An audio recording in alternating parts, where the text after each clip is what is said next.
It's Christmas Eve. We trust that you are just about ready for the celebration. And perhaps you've taken some time leading up to this very special time to do a little reflection and some contemplation and some prayerful actions that you want to take with you through the Christmas time into the new year as we face the uncertainties of the COVID times, and certainly as entrepreneurs, what is going to happen to the marketplace and the businesses that we care for and try and give stewardship to. What will be? Again, we do not know what will be, but we do have confidence that the one who holds the future will make all things go well, and that we are loved and deeply taken care of. Well, I'd like to talk about those people who we talk about a lot, those things who I call the Christmas Cowboys. Who's that? Who are the Christmas Cowboys? Well, they're the shepherds, the shepherd entrepreneurs. And on this Christmas Eve, with a smile, I'd like to talk to you a little bit about the shepherds as Christmas Cowboys and what that might mean for us as we do our celebration at this wonderful time of the year. The program is The Creator Entrepreneur, and it starts right now.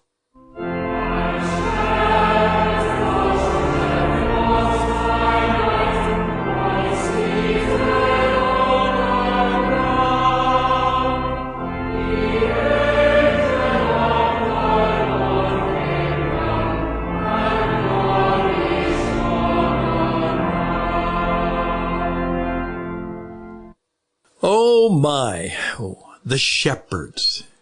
Isn't it interesting that all of the people that we've run into in the Christmas experience have been very, very ordinary people. And some would say maybe even less than ordinary, which might apply to those dear folks we call the shepherds. And then, of course, interestingly enough, we finish up with the three kings, wise and wealthy and men of the world who also make their way to join us at the Christmas stage.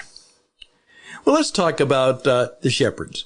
Well, I think most of you probably know that all of the songs and all of the stories, shepherds abiding in their fields, watching their flocks by night. And all of a sudden, here we go. Another angel comes. And right in the middle of the midnight work they're doing, the skies explode. And the angels come and tell the shepherds, hey, guess what? I bring you good tidings of great joy, because right down the road, down the hill, and perhaps to your left, a child is born. And this child is truly the one who will save the world. And guess what? You're invited. Go on down, see for yourself, then go and tell others. You are the first to be allowed, given the privilege of witnessing the coming of Jesus, the Christ, the Messiah, the maker and creator and savior of the universe and of dear old planet Earth. Well, here we go in making some comparisons. I'm doing a lot of work right now helping people produce cowboy and Western podcasts. And of course, I fell into that quite naturally because I have always been, even though I could not be one, a fan of the cowboy myth and the cowboy ethos and the cowboy characters. Obviously, I'm of the age and stage where we didn't play, video games. But what we did is almost every Saturday, either at a quarter for the theater or perhaps even a dime if we were fortunate. But certainly if we were fortunate enough to have a TV, or at least the neighbors had one, we could watch the Cowboys on the silver screen and on the small screen.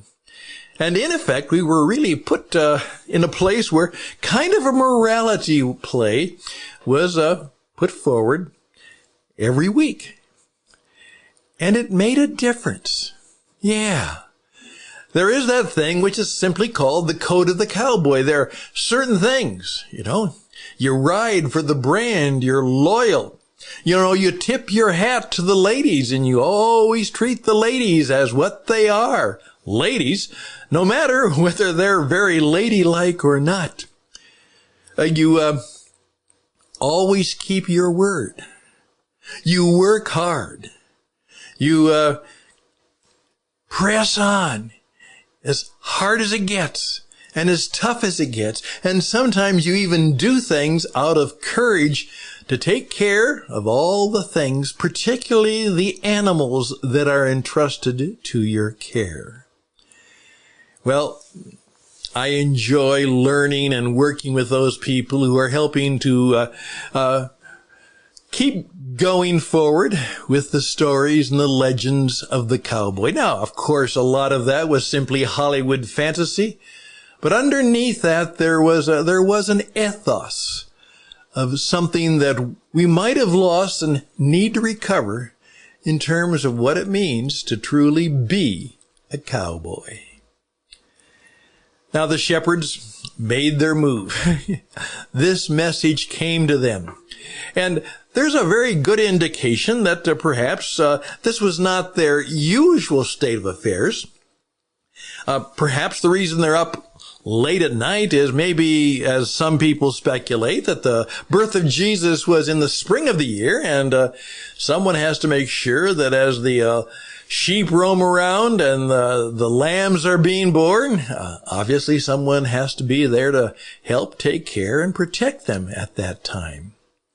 But being a shepherd wasn't a very cool thing to be, just as in many cases the cowboy was kind of on the rugged and raggedy edge of the Western tradition. They didn't have much. They were poor. They had their horse and their saddle. That might have been their saddlebag full, and that was it. And they were truly either work or no work. They didn't have steady jobs usually. Sometimes they did, but it was more entrepreneurial. You simply had to be there when they were hiring people to take care of the animals and move them off to the railroads and the packing plants and toward the place of the markets. And those are the people, those very kind of people, that the God of the universe, the God of heaven says, who are the first people we should tell? Of all the people, let's tell the cowboys.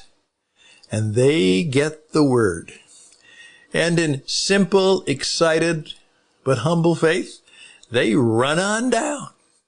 Of course, part of the legends are that perhaps they grabbed a young lamb to bring as kind of a gift to the Christ child. And they fell down and they worshiped. And they told the story.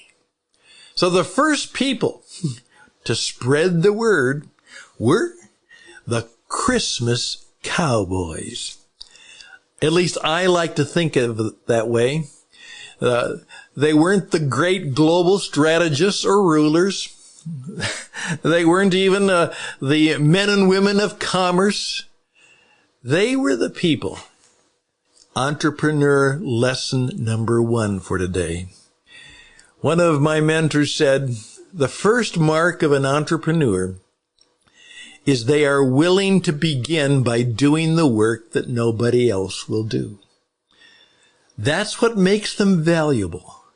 They'll do the hard work. They'll do the work that nobody else wants to do. And that was kind of typical of the cowboy and of the shepherd too. They were there being faithful and doing due diligence to their duty. It wasn't the best job in the world, but it's the job they had, and they were going to do it, and they were going to do it well. I like cowboys, and I like shepherds. I've met more cowboys than shepherds, but isn't it interesting that when Jesus begins to choose the metaphors that will describe him, he oftentimes simply puts it in terms that, as we say, he's the good shepherd. He's the one that watches out, is there, on call, taking care, nurturing, caring for, and protecting from the dangers and the evils that are all around. That's right. God called cowboys to be the people who got the first word, got the first glimpse, got the good news, and it spread from there. I'm Stan Houston. This is the Creator Entrepreneur Podcast, and we're talking about shepherd cowboys today. And we're going to keep it rather short because we just have one more thing to say about them, but I think it's vital. And we'll do that after a short break.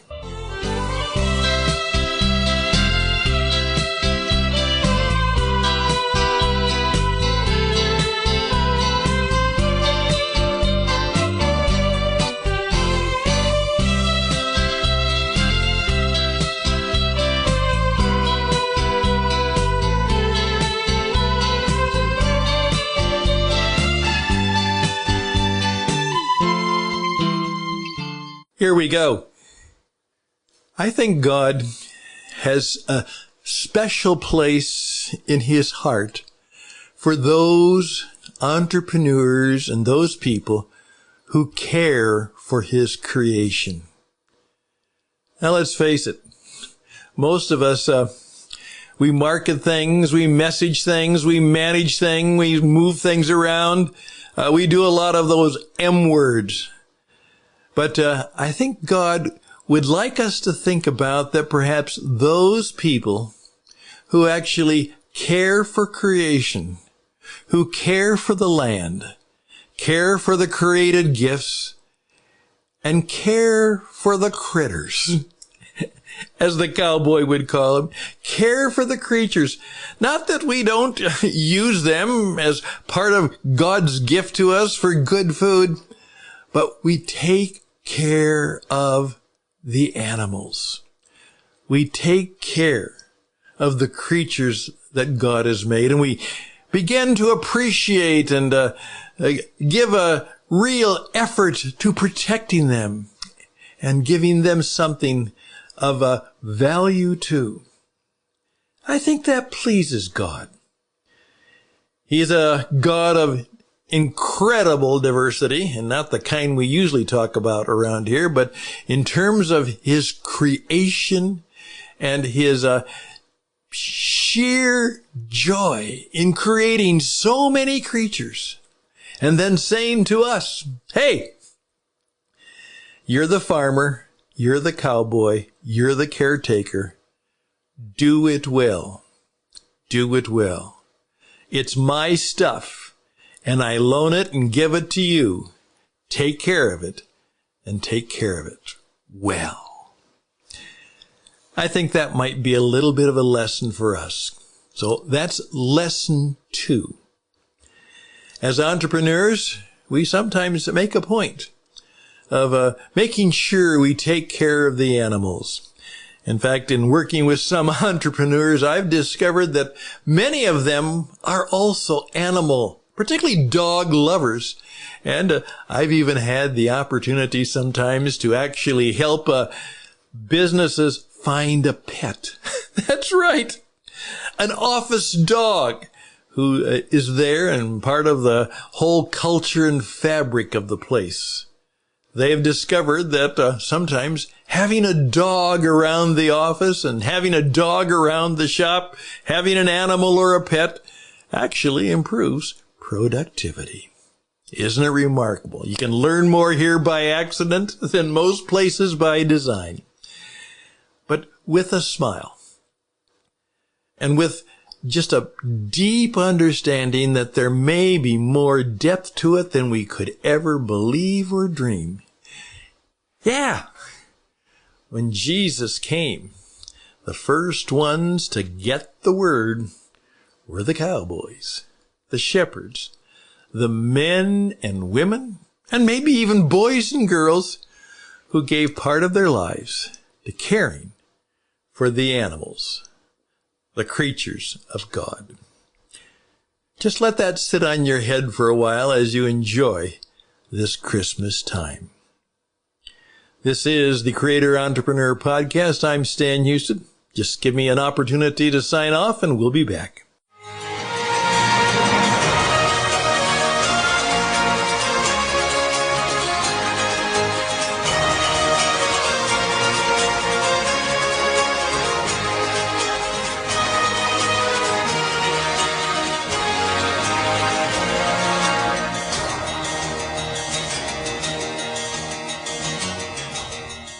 We're back, and I'm getting ready for Christmas Eve, and you are too. And I will enjoy the celebration with family and friends, even though most of them can't come, but we'll do the best through the technology that we have, and certainly through the prayers that we say. We will be deeply in touch with those we love, and we will pray and thank God for coming to us as a child. We will pray for all the children. In particular, pray for all the children that nobody else prays for.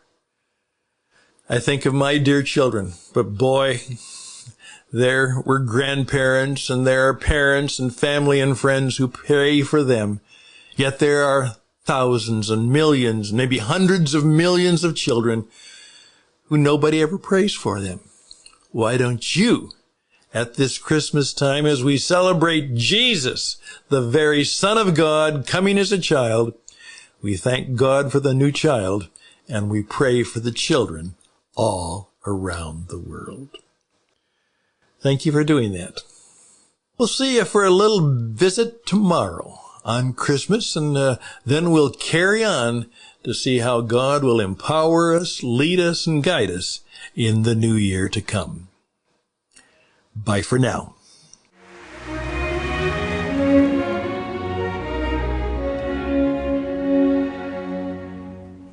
Once in royal David's city stood a lowly cattle shed, where a mother laid a baby in a manger for his bed.